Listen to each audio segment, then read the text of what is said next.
everyone. I'm Carl Bierach. Welcome to the Jaguar Football Podcast. And with us today is the head coach of Seckman Football, Dr. Nicholas Baer. Coach Baer, so good to see you. Hope you had a great holiday. And here we are, the beginning of February, and yet a lot of work is still going on. Yeah, I know we haven't had a chance to record lately, but that doesn't mean, we haven't had a lot of things going on. A lot of work being done in preparation for next year, and excited to get on here and talk about a few of them.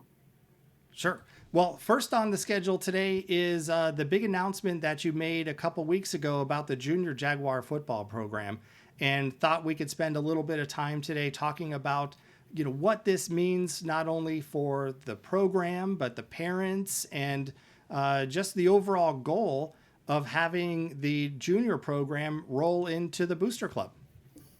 Yeah, first off, Junior Jaguars, I think they started, 8 or 9, 10 years ago. Tim Wingbermuley saw a need for football at the youth level in our community, and he took action, and he kind of pretty much started this organization from nothing. And, he put in a lot of time, and I think most people would understand and agree that he definitely deserves to kind of retire and go off into the sunset. And I think he's looking forward to kind of really just taking a step back and enjoying the football and less of, all the day-to-day work. So, when he made it pretty clear that he kind of wanted to get out and transition, it was a great time for, our booster club, the Jaguar Football Booster Club at the high school, to step in and kind of take over.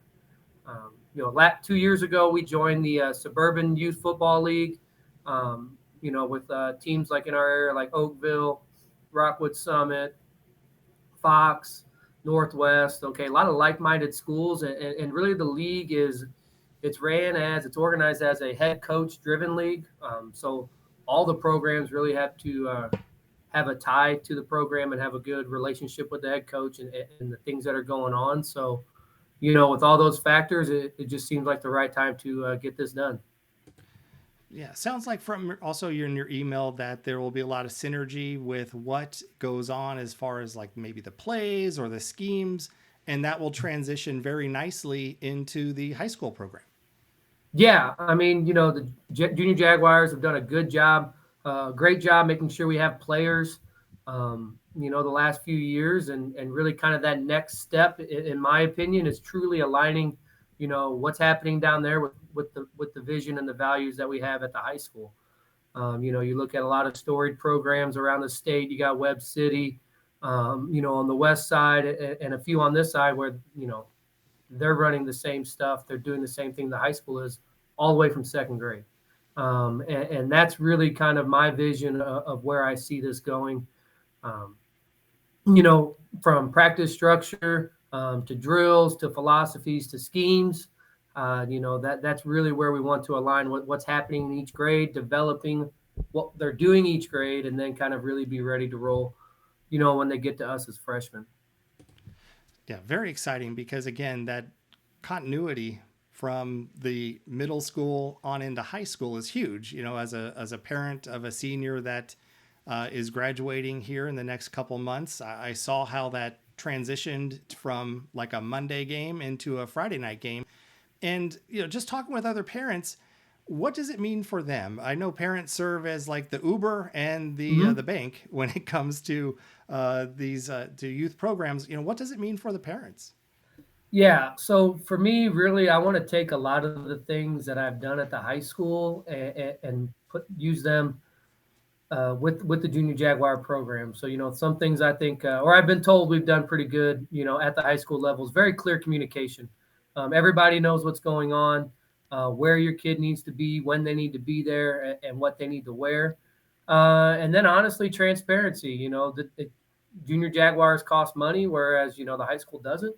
So, where's your money going? What are you spending it on? Or are you being nickel and dimed? And, ultimately, I want to save people money and provide opportunities to play football. So, that as a parent, hopefully, as we move into this new season, you'll see some changes. There might be this small change here, this small change here, but, we've always done it this way. Well, we're going to try it this way this year. But hopefully you feel a little bit more connected, and you feel the communication is there and the transparency is there, and your son enjoys playing the game of football. Yeah, still, obviously, we're a long way out from the Junior Mhm. Jag tackle season starting, but just want to remind everybody that the registration for flag football is open, and we put a link on our Facebook page for that. So check it out. It's a great new site, Coach, that you put up there and made it easy for everyone to register, and we'll be adding more content as we go forward. Yeah, so we just, now the organization's going through crossbar. We have registration open for our spring flag season. I love flag football. I've been out there the last 5 or 6 years, coaching all three of my son's teams. Now that I have one in high school, I'm only going to be coaching two teams, which would be kind of nice. But love getting out there with the third grade team and the sixth grade team, and it's just a great way to introduce kids to the game of football in kind of a low stress environment. One practice a week, you play 4 Sundays, and then it's over. And that's coming out of a 5-month youth hockey season. That's what I'm really looking forward to. Yeah, it's a lot of fun. It's a lot of fun, and Mm-hmm. and we continue Yeah, to it's a lot see. of fun. It's laid back. The kids love it. They get the chance to get on the turf field, wear one of their favorite NFL teams jerseys, and all that for $95. So Can't beat it. Can't beat it. And no. speaking of the turf, so seems like there's a lot of projects either that have been completed or are in flight going around the Seckman campus. Obviously, last year the big one for us was new playing service, the new turf. One of the other initiatives we have going on is Mhm. a new scoreboard going up. Yeah, so if you've read the newspaper, if you've been in our gym lately, you'll see that the Basketball Booster Club recently donated a digital scoreboard to the district, and now in our gym, the basketball team has a nice, big, beautiful digital scoreboard that they were able to kind of really procure and buy through sponsorships. They have different businesses sponsoring their scoreboard, and then that's going to help them pay off the scoreboard. And once that kind of got done, and I had a few conversations with coach, and our booster clubs kind of all got together on it. We decided this is a possibility for us to do at the high school. And right now it's really being driven by Kelly Kuby, our booster club president. She's motivated, which is a good thing. And it's just a really exciting opportunity. If we have a bid on a 13 by 26 digital scoreboard that we could have out on the field by this time next year, when we're playing fall games in the fall. And what's it going to take? It's really going to take community effort and help. Spreading the word. You know, businesses looking for sponsorships and things like that. Yeah, you could see on the screen on the right side of the screen a rendering of what it potentially could look like, and it's just awesome. So I imagine just enhancing the game day experience not only for the fans, but also the players. I think, Coach, with the last season, 80% of the schools that we traveled to for our away Mm-hmm. games had something very similar to this. So this seems to be the way programs and facilities are transitioning. Yeah, and it's just really a great way to elevate our community, and then obviously elevate our players and our students within it. Um, you know, the possibilities as far as what goes on the board, what can be done during the game, are endless. If anybody was following along to the things that you were doing this past season, you and Brad Mosello, the things that you guys were making, you know, where this scoreboard goes and how we use it. I mean, those possibilities could be endless. We've even talked about maybe having a broadcasting class at the high school, with actual students that are learning real life responsibilities, real on the job type skills, running the scoreboard on Friday nights, coming up with different programs. So, it's really exciting. I'm not gonna lie, it's kind of a daunting task when you look at it as a whole. But man, what an opportunity, for our community and our students. So, right now at the ground, we're really at the ground stages with this thing, and Kelly Kuby is working to really spread the word. And then we're looking for businesses. We're looking for people in the community that want to get their business out there, and then at the same time support Seckman High School students. And a really great way to not only promote your business but promote our community. So be on the lookout for information there, or feel free to reach out with me, and I can get you in touch with Kelly Kuby. Reach out to Tracy Schmidt, our athletic director. He'll help you get in charge with her, in touch with her too. And right now it's all about spreading the word and getting the ball rolling. Absolutely. And we do have some information on our Facebook page as well.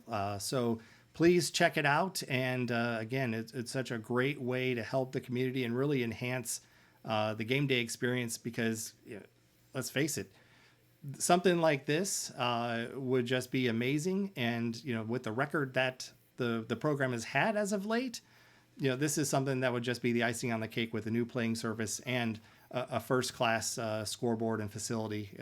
So it'd just be a great opportunity for businesses to get involved. Yeah, we're just like with the Junior Jaguar transition, the scoreboard. The goal is to keep moving forward and keep elevating, our community, and keep elevating our kids within it. I tell our kids all the time, this is where you're from. This is where your parents have decided to build a home, live in a house, and raise a family. You only get one chance, you get one life. Why not be proud of being from Seckman? Why not try to elevate it? And honestly, that's kind of what I do in my thought process on a daily basis. And the more people we can get behind that and on board with this, it could be a lot of fun. Great opportunity for sure. Yeah, absolutely. And one other topic to talk about today, Coach. It seems like you're here, there, everywhere. You were on the recruiting trail at our middle schools. I was just wondering if you could tell us a little bit about it and, what goes on and the discussions that you have with potential Jaguars transitioning into freshman year. Yeah, last week I went to Seckman Middle School lunches, and I got the opportunity to go over to Antonia as well. And it's kind of my yearly trips to both schools, and it really serves twofold: kind of make a connection with our junior Jaguars, those eighth graders that I already know are going to play, and make sure get in front of their face and really see them and kind of let them know what's going on. And then it's an opportunity for me to find guys that have never played before. I'm looking for the guys that got the most food on their plate in the lunchroom. Some of our bigger body boys, that maybe they haven't thought about playing football, or maybe they have and just have never really had that opportunity. So I talked to them about why they should do it, and in my opinion, there's no better way to start your freshman year than already being a part of something, being a part of the football team. We're lifting weights all summer long. You'll be at camp, and then right when school starts, this ain't brand new to you. You already have a group of guys you've been hanging out with. You're already accustomed to being around the school, and then you're already attached to it when school starts. And really that's kind of how I tell parents, because I know especially if their son's never played football before, and they don't really know what's going on. That's really how I try to sell it, because it's what I truly believe. Why wouldn't you want your son busy all summer? Yeah, I got a teenager at home. I don't want him on my couch. I don't want him up in his room. I want to keep him busy, and why not do something that's hard? Make them get up out of bed. They lift weights at 8 a.m. in the morning. Get them out of bed, get their day started. Certainly, sacrifices have to be made by parents to get them there and things like that, and understand it. But ultimately, it's worth it.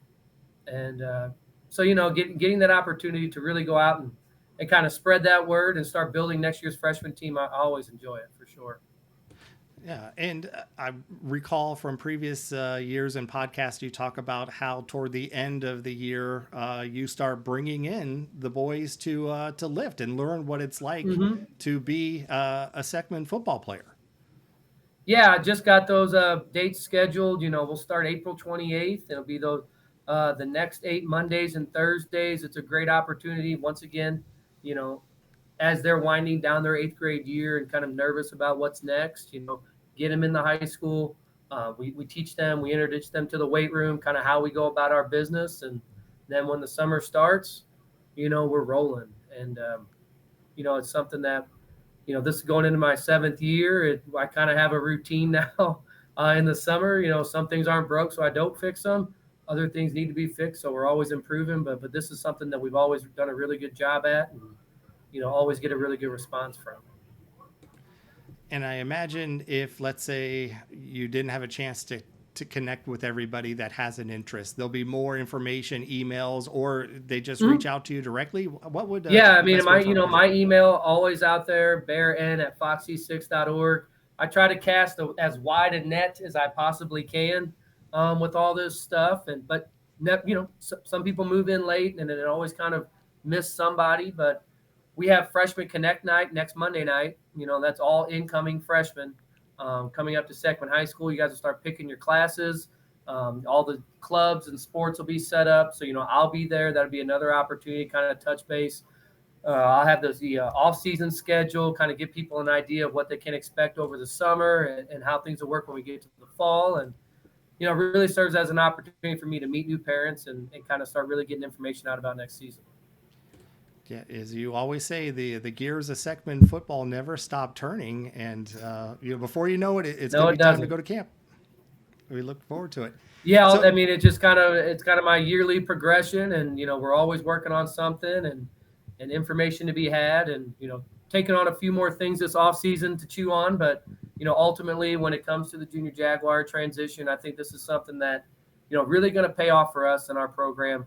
Over the next 5-6 years. I'm in this for the long haul. I've got 16 years so I can retire at the ripe age of 51. So, I'm willing to put in the work, the time, and get the buy-in needed to keep moving our community forward. Well, as Lord willing, Coach, if I'll ride shotgun for another 5 years at least with you on the baby, podcast. right. So I'll be here with you. But want to remind everybody, we do have our social media pages. Please like and subscribe to our Facebook stuff. I know, the content slows down a little bit in the winter, but we have information about registration for the various programs. We have information on the scoreboard and how local businesses could be getting involved. So just a lot of information. Of course, you'll be in touch through your email as well. And so that leaves us with your final thoughts. I know, obviously as we get closer to the season, we'll pick up the cadence of this podcast, but wanted to give you the floor and have you take us out. Yeah, I feel like you and I almost need to start a new segment on here, Carl. Cooking with Coach Baer. I'll work on that for the next one. Figure out how to get this thing in my kitchen. No, last couple of weeks I've been sharing some food thoughts and ideas, with the boys and quick, easy things that they can make at home. My world famous overnight oats recipe I shared through email, and it's food nutrition, something we're always talking about. Gaining weight, building muscle. These are 3 and 4 year long journeys. It's just not. It's not something that you want to wait and do. Well, I'm going to wait till my junior year to really start taking it serious. Well, Coach, I want to put on 20 pounds this off season. Well, you're probably not. I'm not a certified dietitian. I think I disclaimer that with everything. But, really the journey towards gaining weight, building muscle, you want to put on 20, 25, 30 pounds. That's 3-4 year process. You can gain about a pound of body weight every 2 to 3 weeks, and that's doing it the right way and healthy. And that's weight that you can keep on. It's weight that, you can build with a healthy lifestyle and routinely keep doing. You're not going to mass shove 5,000 calories down your face for the rest of your life. But if you can develop good eating habits where you're eating 4 and 5 times a day, you're mixing in those snacks that we talk about, those high protein, high carb snacks, in reality, that's how it's done. And, as we kind of work through the program in each class, freshman, sophomore, junior, work through their time in the program, it's easy for me to see the guys that are getting it done and the guys that aren't. And, sometimes it could just be a little bit too late. So I'm doing everything I can to really try to emphasize its importance now. When they're freshmen, when they're sophomores. So, when they do get to senior year, they have goals they want to achieve them. I want to make sure that they're ready to do that and set themselves up for it. So, maybe I'll share a few more recipes and ideas like that. But, there's a lot of information out there, and, your player developing a routine is going to be huge. And, well, they need help doing it. So all the help we can get at home is great.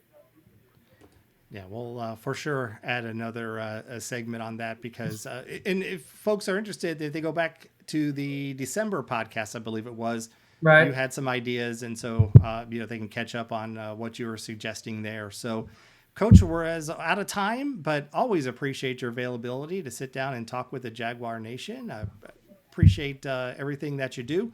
And we look to connect with you again here in the very near future. Yeah, thanks, Carl. And anybody has questions, concerns about, anything we've talked about here, reach out, send an email. Happy to answer. It's what I do. It's my job. So. Okay, we'll put your email address in the description of this podcast so people get directly in touch with you. And just not my phone number. Yeah. So thank you, everybody, and we'll catch you on the next one. Thanks, Carl.